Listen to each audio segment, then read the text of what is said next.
Chapter 18. The next morning, Mr. Sir marched the boys to another section of the lake, and each boy dug his own hole, 5 feet deep and 5 feet wide. Stanley was glad to be away from the big hole. At least now he knew just how much he had to dig for the day. And it was a relief not to have other shovels swinging past his face, or the warden hanging around.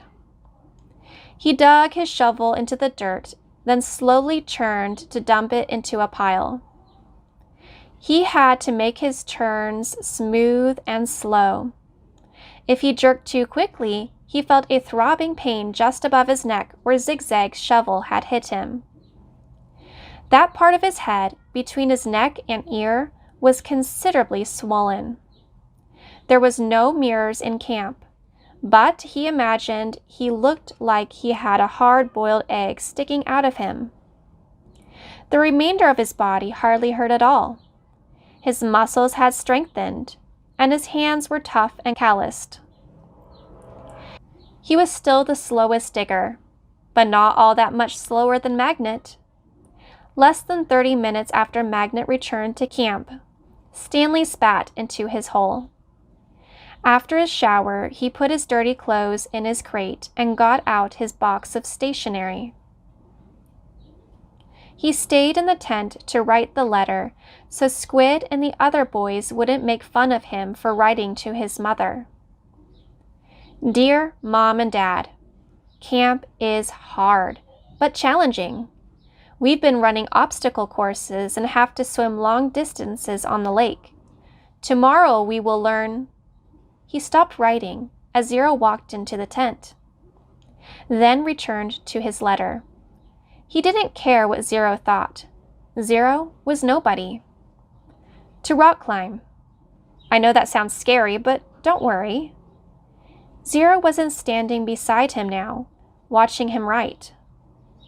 Zero was standing beside him now, watching him write. Stanley turned and felt his neck throb. I don't like it when you read over my shoulder, okay? Zero said nothing. I'll be careful. It's not all fun and games here, but I think I'm getting a lot out of it. It builds character. The other boys. I don't know how, said Zero. What? Can you teach me? Stanley didn't know what he was talking about. Teach you what? To rock climb? Zero stared at him with penetrating eyes. What? Said Stanley. He was hot, tired, and sore. I want to learn to read and write, said Zero.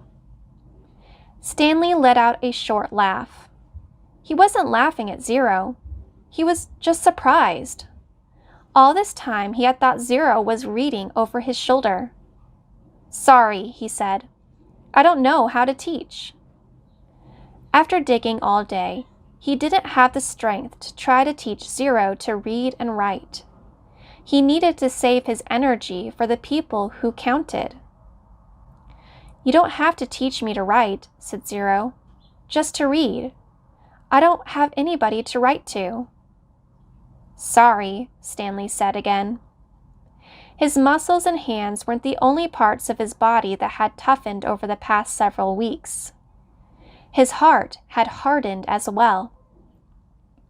He finished his letter. He barely had enough moisture in his mouth to seal and stamp the envelope. It seemed that no matter how much water he drank, he was always thirsty.